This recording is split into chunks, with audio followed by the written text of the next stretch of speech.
A fisherman was lying along the banks on a river in Maine one day, just kind of lazily throwing his line into the water, and every so often he'd haul out a silver salmon.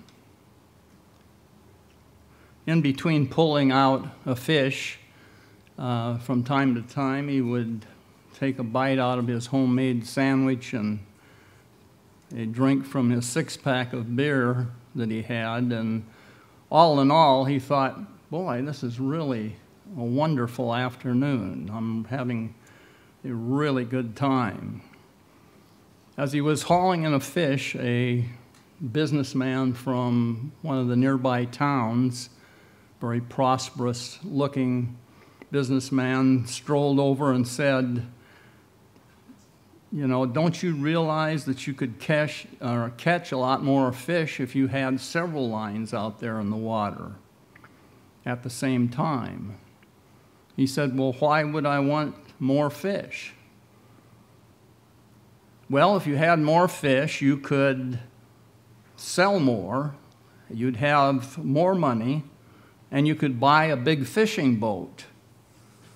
Then, with that big fishing boat, you can catch more fish, and you can open up a store and sell your fish to the whole town rather than just have fish for yourself. After you opened one store, you could open a second store, and soon you could open a third store. Then you'd have many people working for you, and eventually you'd be so big and so successful you could have a wholesale fish market, and you'd become a very rich man shipping your fish all over America. The fisherman took a swig of beer, looking unconvinced, and he said, well, then what would I do? Why, then you'd be successful, and you'd have all the time in the world to do whatever you most enjoy doing. Why, you could even be out here lying on your back, fishing and relaxing. The fisherman smiled, looked up at him, and said, but that's what I'm doing now. You know, that's sometimes what our lives mirror, just the opposite of what was happening there. Sam mentioned about enjoying our work and enjoying what we're doing. Instead of relaxing and doing something we enjoy, a lot of times we're like a hamster or a gerbil that's in one of these little treadmills that they exercise on. It goes around and around and around, and their little feet are more than a churning as they keep it going. They never get anywhere. They may get a lot of exercise, but they don't go anyplace. In an effort to get more, a lot of times we work harder, or we spend more time finding different methods to be more efficient, so that presumably we will end up having more. But that oftentimes will end up consuming a lot of our time and consequently take away much of the freedom that we enjoy. Unfortunately, that is a sad commentary about a lot of people who are driven to possess things. Now, I'm not suggesting that we just grab a fishing pole and go out and go fishing and head for the nearest lake whenever the feeling arises, especially if we have the responsibility of a family. You've probably heard the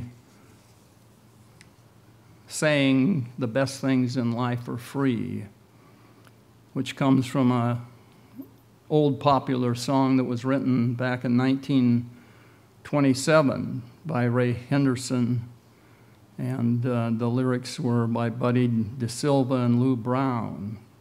Over the years, it's become a standard, and I think in the 50s there was even a movie with the title track, "The Best Things in Life Are Free." Some of the lyrics go, "The moon, the stars belong to everyone, the flowers in spring, the robins that sing." These things that you can enjoy and you don't have to pay anything for are what the meaning of the song was trying to get across. The best things in life are free. You don't have to spend a lot of money on them. They're just there for everyone to enjoy.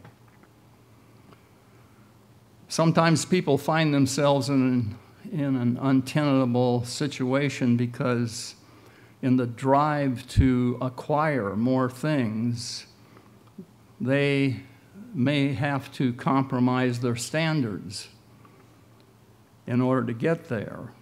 Turn to Luke 16. Luke 16, beginning in verse 1. I'm going to look at a parable that deals with this type of thing. Luke 16, verse 1. And Christ is talking here, and he said unto his disciples, "There was a certain rich man which had a steward, and the same was accused unto him that he'd wasted his goods." It doesn't say exactly how they were wasted or what he had done. Was he skimming, or was he, as the saying goes, cooking the books? Was he falsifying the account or the accounts? Was he embezzling money? It doesn't really say specifically, but whatever he was doing was not right in verse 2. And so his boss called him and said unto him, "How is it that I hear this of thee? You know, I hear all these rumors about how I'm losing money and that you're responsible for it. And I find I can't ignore it any longer. I want you to give me an account of your stewardship. I want you to bring your set of books, and I want to compare them with what I think they should say. But because of all these rumors, I'm not going to retain you in my employment." He said, "For thou mayest be no longer steward." You know, the auditors have given me a report, and that doesn't dovetail with your accounting. So I need to see the proof. What is accurate? Which of these two sets of books are accurate? In verse 3, then the steward said within himself, "What am I going to do? My boss is taking away from me the stewardship. I can't dig. I'm not used to physical labor. If I look at my hands, they're lily white. I'd have blisters the first day I tried doing something of a physical nature.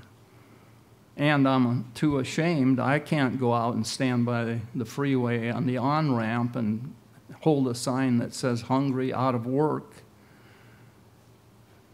or whatever the poor did back at that time. I can't do those things.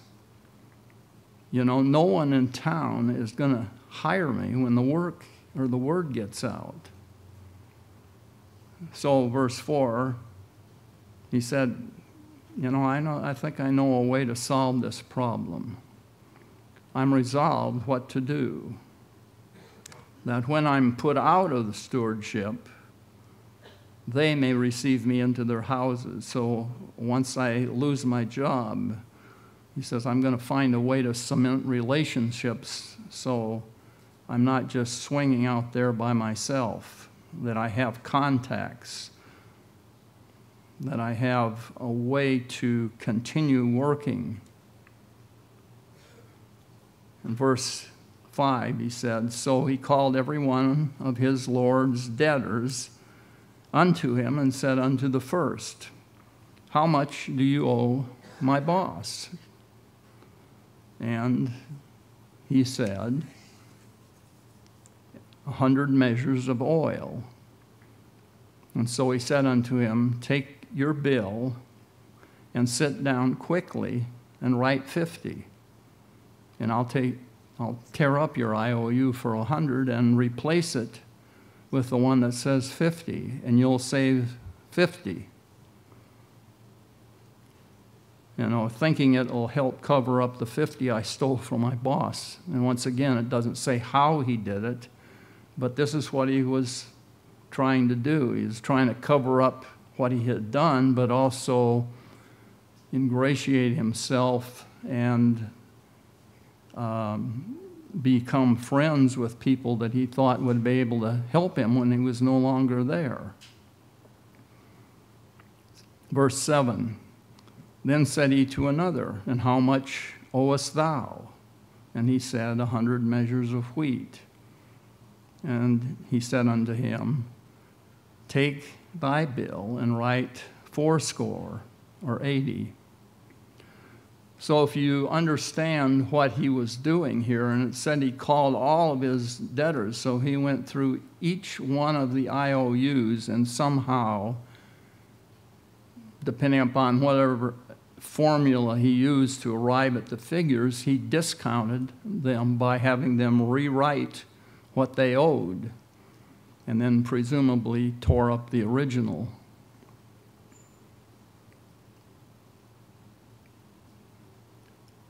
So if you think about what they were doing, everyone was a participant in this crime that was taking place. They all became accomplices because they went along with it. It was beneficial to them. So they were just as much at fault in a sense as the steward.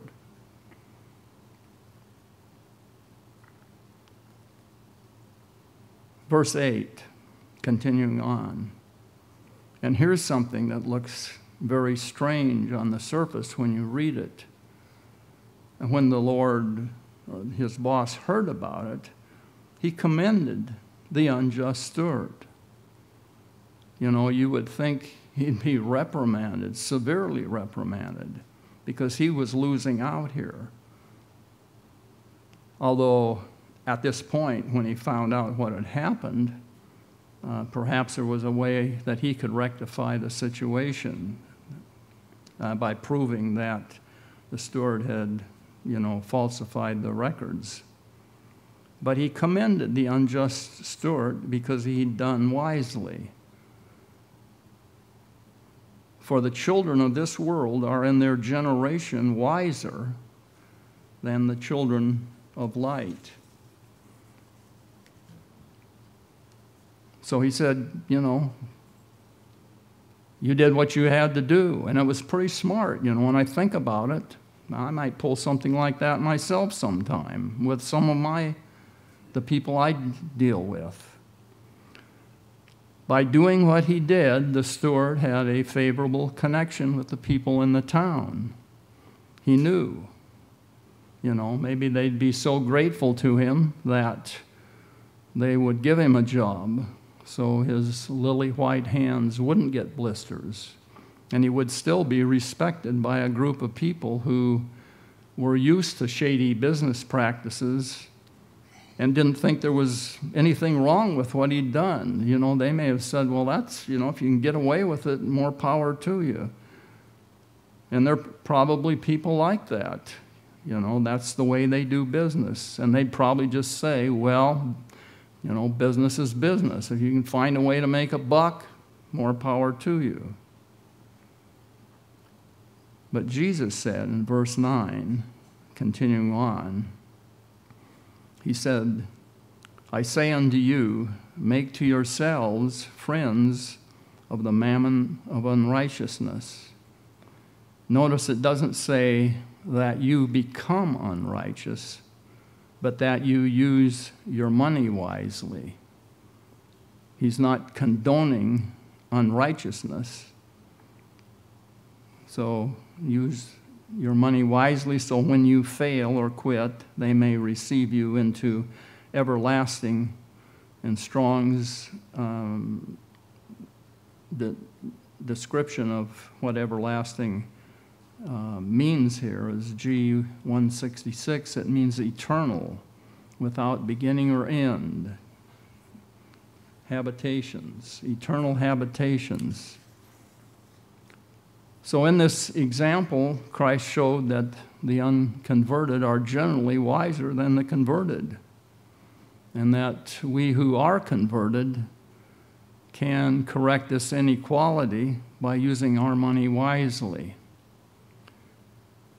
Not that we use it in an illegal manner or we choose a life of crime, but that we use it in doing good works in the world so that the people who may become converted by our contributions will one day welcome us and one day thank us for the money we contributed, which perhaps ended up leading to their conversion. Maybe they'll see something different in us, the way we act, the way we conduct ourselves, that will provoke a change in them, so that someday they'll be one of our brothers or one of our sisters sharing habitations alongside of us in the kingdom of God together.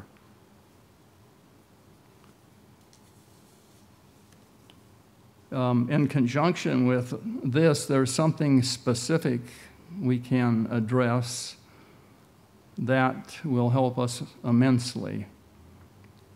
As a preface, I'm going to read something that I read a number of years ago that described an average or typical day in our lives. Today, my heart beat 105,389 times. My blood traveled 168,000 miles. I breathed 23,000 times, inhaled 438 cubic feet of air. I spoke 4,800 words, and Veronica would say, you better reduce that to 480, and maybe even 48, depending upon what the day was like. Moved 750 muscles, exercised 7 million brain cells. Whoa, I'm tired. Exclamation point, exclamation point, exclamation point. You know, all of these things are involuntary, and for the most part, we seldom even think about them. You know, it's human to take all of these things for granted. I doubt if we sit or stand at work and consciously think about our blood or about the intricate piece of machinery that is our body until something goes wrong with it. Because of the media, we seem to be geared to or centered on material things. We need to be thankful for what we have and not take it for granted. For example, our body. And all of us have varying degrees of health, good or bad. So it's an individual thing. But even then, you shouldn't take that body for granted. During the last several minutes, you've breathed approximately 10 times. You know, it was all involuntary on your part. You weren't sitting there consciously thinking about what you were doing.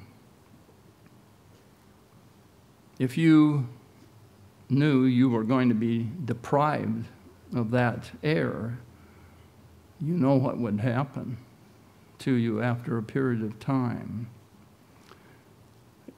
You know, one picture is worth 1,000 words, so I'm going to demonstrate something. I would like you to hold your breath for 30 seconds, and I've got a timer up here. And when I count down, 1, 2, 3, then I'll tell you, hold your breath. I'd like you to hold it for 30 seconds, unless you have a physical problem of some kind that, would preclude you doing that. I don't want, a number of 9/11 calls on my record here for speaking, for putting someone on the floor. So if you're able to, let me qualify it that you don't get anything for doing it or not doing. It's just to demonstrate something. So I will count to 3, and those of you who can, hold your breath. 1, 2, 3, hold it.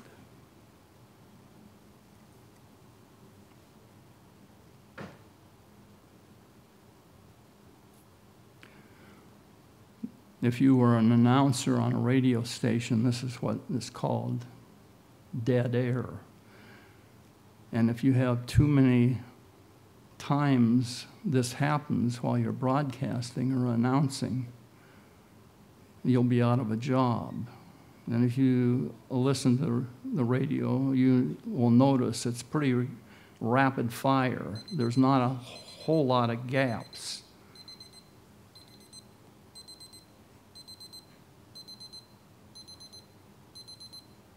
Okay. I think I let it go a little too long. You did well, but how sweet. 1 second. Oh, 1 minute?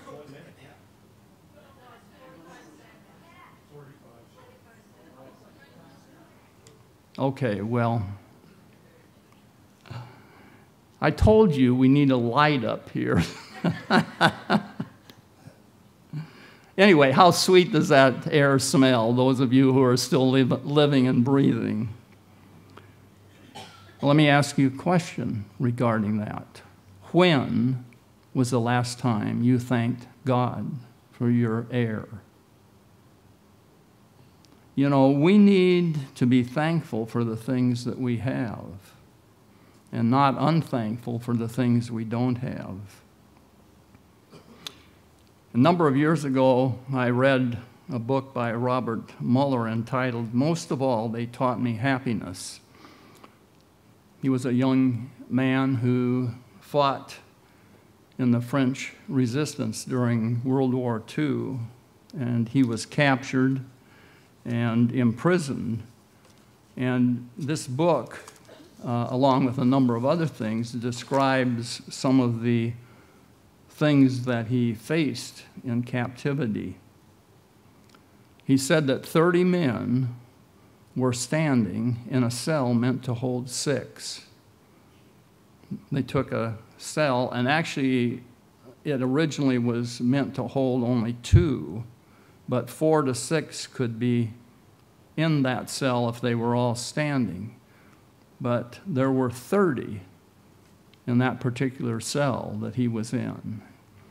And he said it was like being in a subway in Tokyo or New York City. And in Tokyo, you've probably seen pictures of people outside that are pushing, to get the passengers in to get as many in as they can.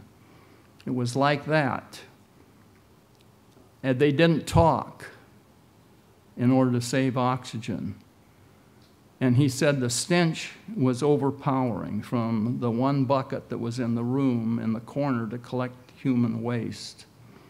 Every morning they were allowed to walk in the courtyard to empty that bucket and for a brief time be able to breathe that fresh, crystal clear, delightful air as he described it.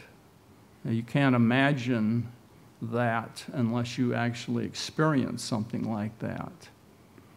He found there was a small peephole in the door to the cell, and when he got up near it, he could feel a fresh stream or a stream of fresh air coming in. So he always positioned himself in front of that door while he was in that cell, and that's how he was able to survive. Well, as I said before, when was the last time you thanked God for the air you breathe? We need to be thankful for everything that we have, and conversely, not unthankful for what we don't have. You know, it would be interesting to know how many of our problems arise because we are not thankful. Turn to James 1, verse 17. James 1, verse 17. Every good gift and every perfect gift is from above. I don't remember which automobile manufacturer it was, but sometime within the last several years, this one company recalled a large number of cars because some of them had developed problems. I've forgotten, what part of the car it was, but it led to a number of deaths because of what happened. I don't know if they caught on fire or what it was, but it was, something that caused them to have to recall them. God does not recall his gifts to us. Every gift that he gives us is good, and every gift he gives us is perfect. And as it says here, and cometh down from the Father of lights, with whom is no variableness. He doesn't vacillate back and forth. He doesn't give you something that's good and then give you something that's bad and then take the good one back. Neither shadow of turning. That's not the way he is. He's consistent, he's loving, and when he gives you something, it's something that he knows is good, will be good for you. If you get something that's not good for you, don't assume that God gave it to you. He only gives you what is good. Turn to Psalms 84, verse 11. Psalm 84, verse 11. For the eternal God is a sun and shield. The eternal will give grace and glory. No good thing will he withhold from them. And here's what we have to do, that walk uprightly. So there is a condition. Is that how your life is being lived? Is that how my life is being lived? Is that how our lives are being lived? Are we walking uprightly? Are we to the best of our knowledge walking uprightly? Of course we make mistakes. That happens all the time. But are we continuing to head in a certain direction? Are we not just intentionally deviating away from that? Maybe we have a slight disagreement with God's definition of good. He says fresh air is good. We say a black Maserati Gran Turismo Sport with an air conditioner is better, with a price tag of $135,000, give or take $1,000 or so. God says carrots are good. We say Chateaubriand with Béarnaise sauce. White wine, mushrooms, shallots mixed with butter, tarragon, and lemon juice. That's even better. And usually that's reserved for most of us at the feast or one of the holy days. God says a cold, frosty, clear glass of cold water is good. We say a case of champagne is better. Now, I know the examples I've used are not identical to the way we think. I don't at least think there anyone in here that think or has thought about those examples, but it illustrates a point. You know, some women might say, and I don't think it applies to anyone in this room, that 20 or 30 dresses are good. And God says, one black, long-sleeved, buttoned at the neck like the Amish wear is better. I just, no tomatoes, I just threw that in to see if you're still with me or still awake. You know, I think we all know there are dresses that are very attractive, very tasteful, and modest without revealing all of the human anatomy, as are found with some styles.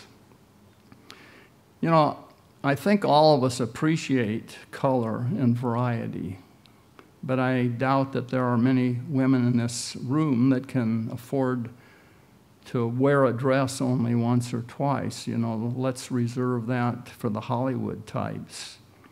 Although Madison Avenue is doing its very best with its advertising campaign to try to condition us to think that way. We need to be thankful for what we have and not unthankful for what we don't have. Turn to Luke 17, verse 12. Luke 17, verse 12. Talking about Jesus here. And as he entered into a certain village, there met him 10 men that were lepers, which stood afar off.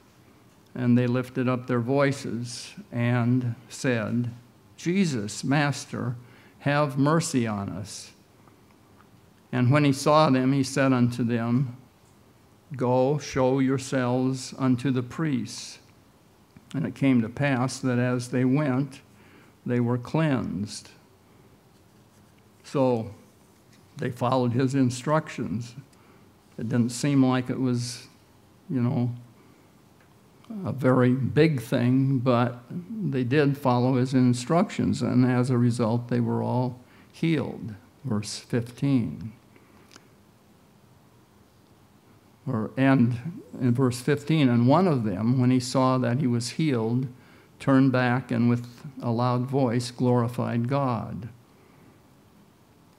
and fell down on his face at his feet, giving him thanks. And he was a Samaritan. Now, you don't have to turn there. I'm just going to read John 4, verse 9, where Jesus was talking to the woman at the well. And he said, or then saith the woman of Samaria unto him, How is it that thou, being a Jew, askest drink of me, which am a woman of Samaria? For the Jews have no dealings with the Samaritans. You know, the Samaritans were outcast. You remember the example in the parable of the Good Samaritan. Here was one that was good, presumably, because of what he did, taking care of the man who had been robbed and beaten and left by the wayside. So the Samaritan, you know, there was no love lost between the Jews and the Samaritans. Verse 17, and Jesus answering said, Were there not 10 cleansed?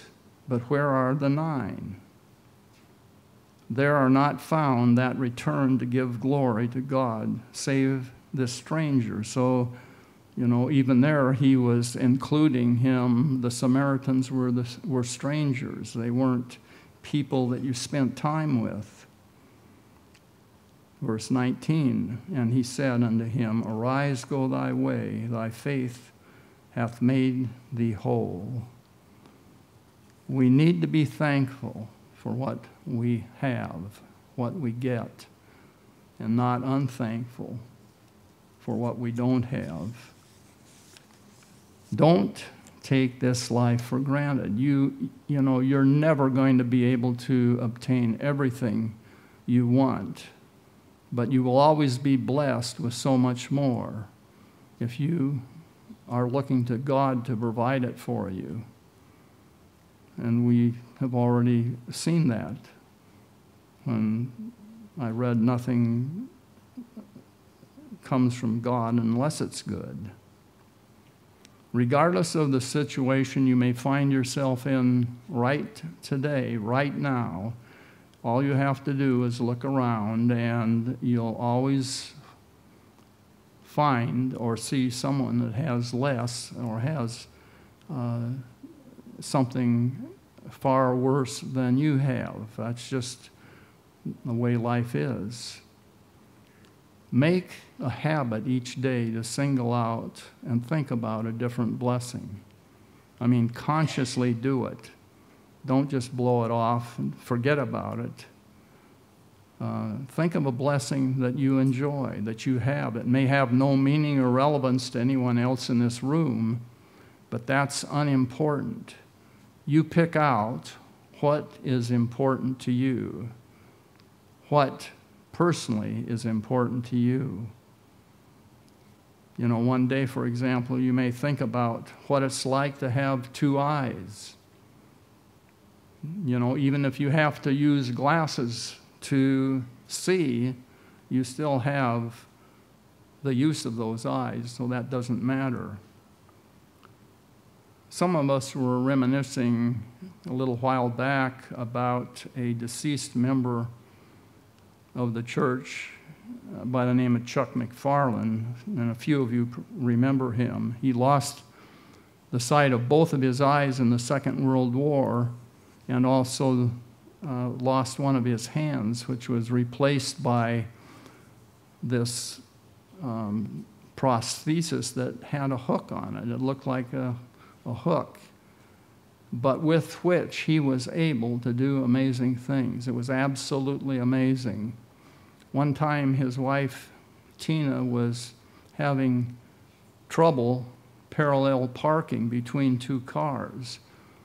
And after numerous attempts, Chuck began to get a little exasperated and finally told her, "Move over." He was totally blind, but he got behind the wheel and he parked that car on the first attempt. Now, she, was there to tell him where he was in relation to the cars, because obviously couldn't see that.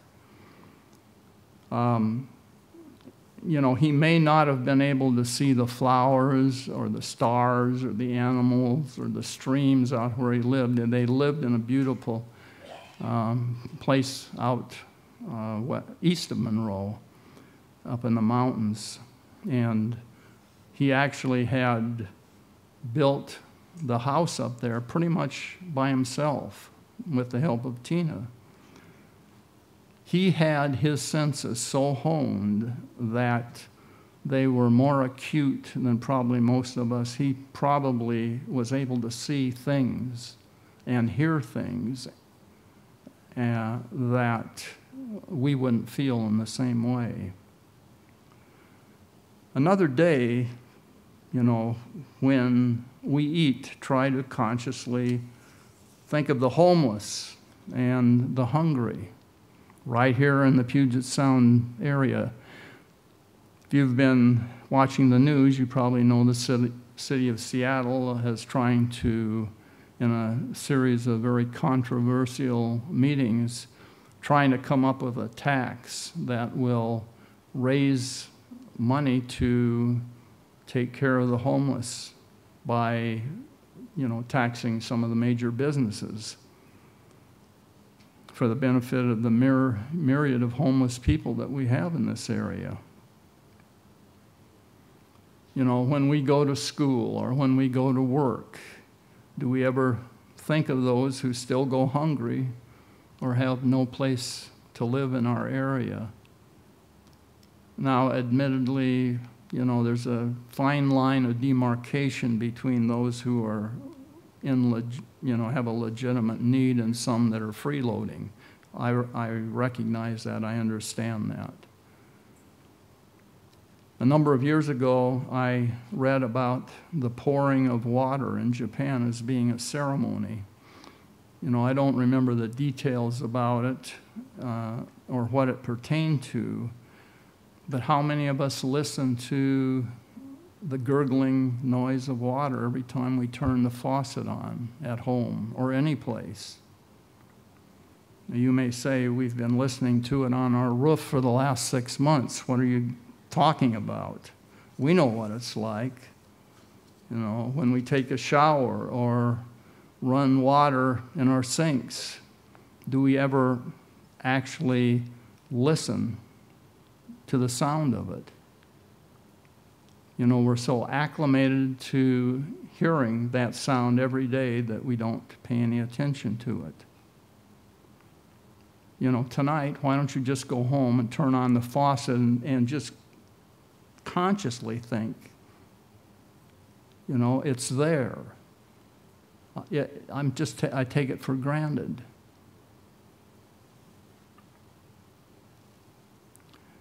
As you know, the Barons are heading south to Arizona. You know, but one of these days when the newness is worn off, I would bet you, if I were a betting man, that when they come back, and this will be on their honor to confess it one way or the other, that it's true or not, I think Tom and Louise know me well enough to, I can say this without fear of reprisal, that they will miss that rain that we take for granted and that we grumble about and that we groan about. And we look at these green trees out here and take for granted, and that's why they're there, because of that water. Anyway, remember that some of these very basic elements in our lives are the things that we often take for granted. However, if we take the time to really consider them, we will realize that they're some of the best things that have been given us to enjoy. Think about the immense way they contribute to the quality and the beauty of our lifestyle here in the Pacific Northwest. We need to be thankful to God for what we have and not unthankful for what we don't have. We need to make sure that we don't take the good things that God gives us for granted. Always remember the example of the grateful leper, and not to be redundant, but more in the way of being emphatic. We need to be grateful for what we have and not ungrateful for what we don't have.